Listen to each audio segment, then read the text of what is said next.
We are on today's program talking about music, and I've heard somebody say, except for hearing a jingle on a commercial, I don't listen to music all day. That's my definition of a horror flick. I cannot imagine that. From the time I'm out of bed in the morning, after I have a few minutes of absolute quiet time, music's on for us, and we're listening to music we enjoy. And I mentioned one time to my lovely wife Julie, some of you are acquainted with her, I mentioned to her one time that the music we like and the music we really enjoy, it's not even played on the pop stations, it's not played on the popular stations, and now the music business is not like it was when we were kids and coming up and going to kindergarten, elementary school. There was AM radio. Remember that? That was and I was raised until 12 years old in Cincinnati, and AM radio, WSAI in Cincinnati, was the thing. It was on every morning. So we're going to talk a little bit about that too. Going to talk about music influences, and if you are a musician and you have some input on what we're talking about when it comes to music, we're going to give the phone number out in the second half of our hour this morning, and you are more than welcome to call in and we'll talk about it. It's very exciting to me to talk about music. Another thing, and we may do it tomorrow, if not we'll do it next week, I'm going to teach you how to play the piano by talking you through it. And what I tell you verbally about piano, even if you've never played, what I tell you, if you listen to it a few times, maybe more than a few times, but you will not even need to be in the room with the piano, and you get this in your mind and get this in your brain, you can walk into a room with a piano and do what I said do and actually play something. So we're going to do that. That's going to be fun. I'm going to talk you through that. And in the meantime, I want to talk about my music influence as a kid, and that would be that we were raised in Cincinnati, and until my father is from here originally, so we moved back here when I was 12, but in the meantime, all three of us siblings were born in Cincinnati, moved back down here when I was 12, Dad's home place. And so from birth to 12 years old, we lived at 4679 Northfield Road in Blue Ash, Ohio. Some of you may know exactly where that's at. And that was back then. Blue Ash was not the Blue Ash you know today. I mean, trust me. Blue Ash now, I think, has more millionaires per capita than, I know it did at one time, than any other, actually Hamilton County, than any other county in America. But Blue Ash is very wealthy. A lot of corporate giants have moved in there and done things. But back in the day, when I was a kid, and I'm talking about in the 60s, and I probably shouldn't say that, but I just did. I was raised at 4679 Northfield Road, which is between Conklin Road and Cooper. And I had grandparents that lived on each side of me. And I was able to, and this was a great gift, a great blessing to me, that our grandparents were my mother's mom and dad. As we walked out our front door, we'd go around the corner on Conklin, and my grandfather was up there, my mother's father, and we called her Grandma Ida, and that was Tom and Ida Lunsford. You walk out my door and you go to the left and you go up the other block to Cooper, and there was Granddaddy. We called them Granny and Granddaddy, and that was George Thomas and Leona Tussey. And I was influenced by music with the both of them early in my life. Grandpa was a guitar player and singer. Come to find out really early in life that Grandma and Grandpa had a live radio show on WLW that aired weekly, and that was back in the 30s, back when that was the medium to be on. I mean, that was the medium to be on, WLW radio in Cincinnati.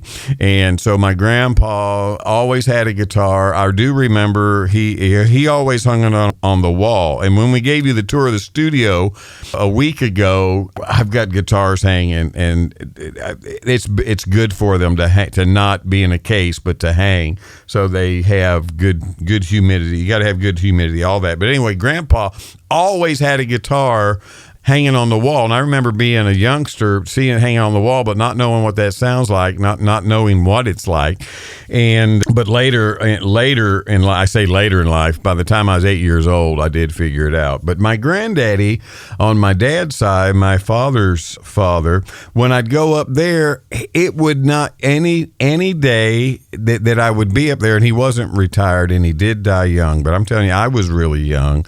Granddaddy was only 61 when he died. I was only 12 years old when we lost him. But point is, when we went up there, Granddaddy would play the harmonica and just throw his head back and sing. And I'll never forget, the song he sang more than any that I remember was "Wait a Little Longer, Please Jesus." He'd play the harmonica, and then he would sing that, rear his head back, and and that's what I remember. I remember a big sound coming from my granddaddy, and I know that I've inherited voice from the Tussey side of the family, because they were always big voice. But to get to this, before we run out of the 15-minute segment of our podcast, about 8 years old, 7 or 8 years old, my mom and dad bought me a guitar. And my younger brother, he's 3 years younger, so at the time he was only 4 or 5. He wasn't playing then, a little young for that.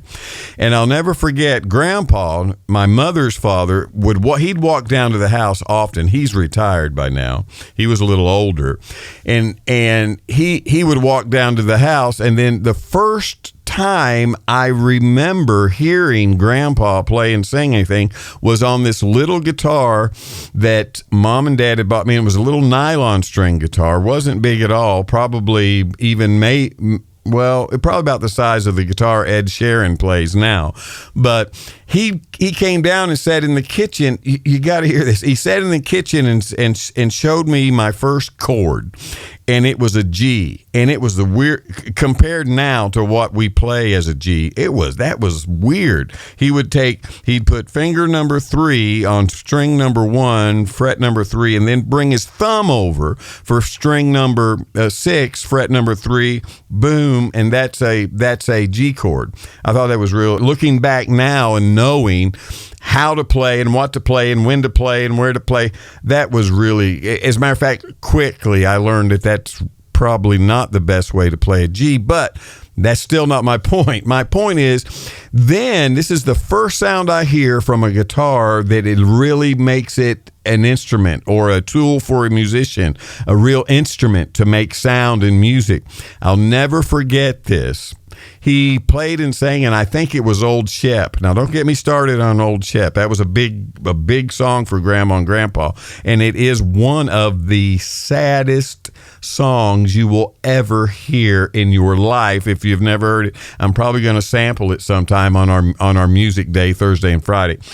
But he did that, and I'll never forget. He strummed, he played, he sang, and I'm 7, 8 years old, and wide-eyed and really loving, the thought of playing guitar. I'm just a kid. I mean, I'd also play with trucks and play baseball, but the guitar thing was really intriguing me.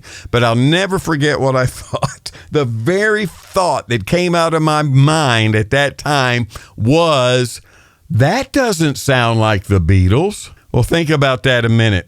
In the 60s, the Beatles owned the airwaves.